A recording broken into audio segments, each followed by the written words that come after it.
This is how you don't do it. Oh crap, I forgot about the seam. Can we cut it? We'll fix it. It's cool. You did it wrong. Yeah, well, you know.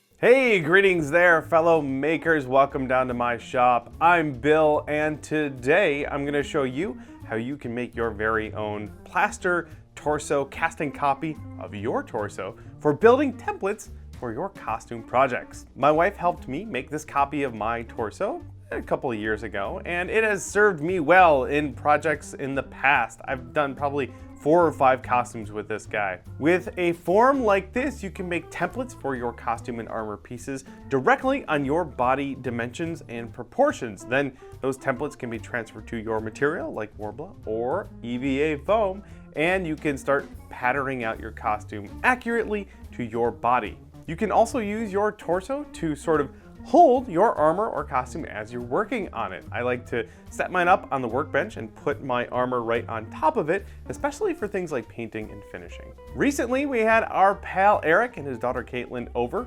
They're the folks over at Coregeek Creations. They're fantastic people and they needed help getting some torso copies made. I'd like to start by thanking them for coming over and playing with us and being such good sports. All right, let's get on with the build. First, you need a shirt that you don't mind destroying. This should be a shirt that's not natural fibers. Something like a polyester stretch would be really good to use for this. You also want to work in an area that you don't mind getting a little bit dirty. We put a tarp down in our shop. Don't worry, plaster is water soluble. You can wash it up, but to avoid that, work in a place that you don't mind getting dirty. You'll also need some petroleum jelly, some plaster bandages, and most importantly, a couple of friends that you trust. Start by pre-cutting a pile of plaster bandages into a couple of different lengths. These can be kept on a table next to the bucket of warm water you'll be using to wet them down. We found it's best to have one person be the dedicated bandage dunker and 1 or 2 other people in charge of applying those bandages to the victim.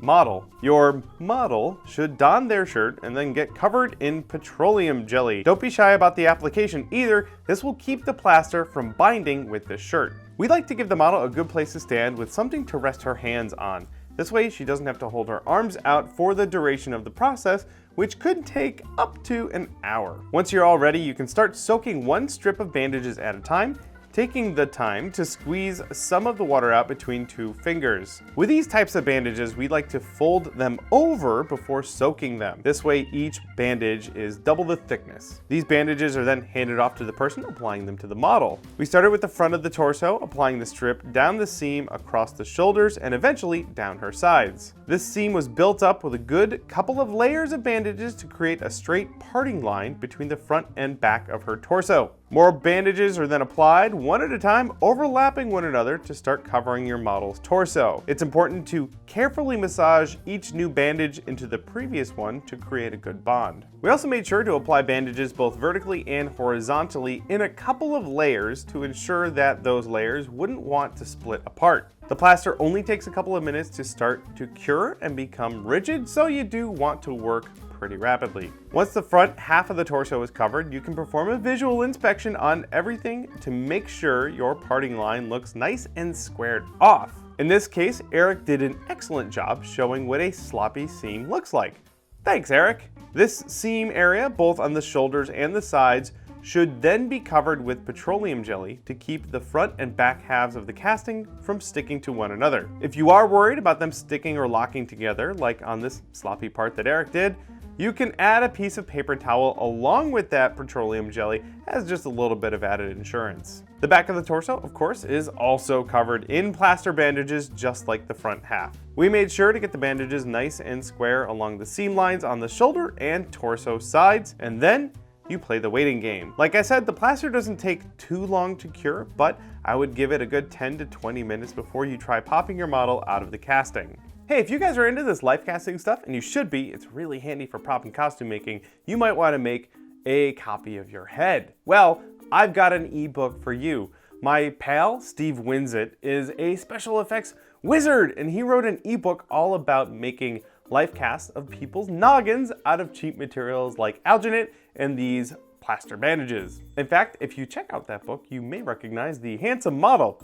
No, it's not me, but it is my twin brother. Anyway, Steve's book is the go-to resource for doing life castings of people's heads, and if you want to grab a copy, you can find it at punishedprops.com for just $5. So head on over there, learn how to life cast, and start making copies of your friends' heads. All right, let's get back to the torso casting. When you feel that the plaster has become rigid enough, you can then slowly and carefully pop the two halves apart. Start by coaxing the seams apart. If you applied your petroleum jelly correctly, this shouldn't be a problem. If not, it might be a little bit challenging, but with enough careful, slow work, you should be able to free your friend. We popped the back side off first, and we found that if the plaster did stick a little bit to the shirt, you could pull down on the shirt that would stretch the fabric and liberate it from the rigid plaster. Or just jam your paw right in there and push it apart, just like Brittany did. Take both halves off your now free model and inspect your work.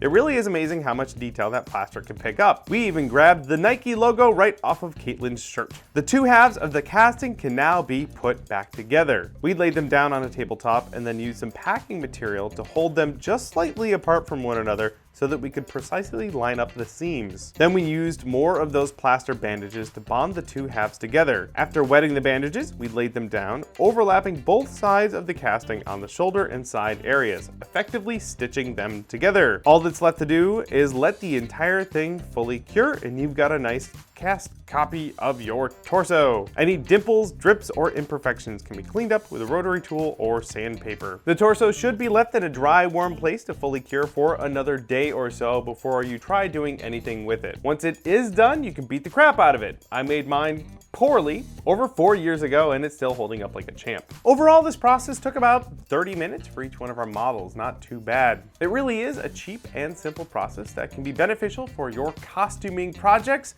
for years to come. In fact, I really recommend maybe getting like a bulk order of those bandages, rounding up a whole bunch of your friends, and having a torso casting party. I don't know about you, but that sounds like a really good time. As always, all of the tools and materials that we used for this project are linked down in the description below. And of course, those are Amazon affiliate links. They don't cost you a bit extra, and if you use them, we get a tiny cut of each sale. So thanks so much for using those. And of course, if you're looking to get your head copied, then go check out Steve's book. Of course, we'll have links to that below too. Hey gang, thank you so much for checking out our video. I really appreciate you sticking around. Hopefully you've gained the knowledge you need to go start making copies of your friends' torsos. If you'd like to help out the channel a little bit extra, you can use those Amazon affiliate links, or you can go help out our Patreon campaign. We're gonna be adding more stuff to that real soon, especially the patron project. We're building the Fallout 4 Tesla rifle, and that's all gonna be done over on Patreon. So if you wanna check that out and you wanna help our channel,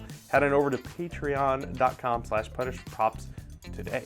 If you have any questions about this project, or if you have some fun body casting stories, let me know down in the comments. I try and get back to everyone I can. Thanks again so much for watching, and we'll see you in the next build. Hey, thanks for watching. If you're new to the channel, please subscribe so you don't miss any of our new weekly prop and costume tutorial videos. For more goodies, head over to our website where you'll find blueprints, tutorial books, articles, and more. We also have a second channel for our Q&A show and extra behind the scenes videos. Thanks again, and happy crafting.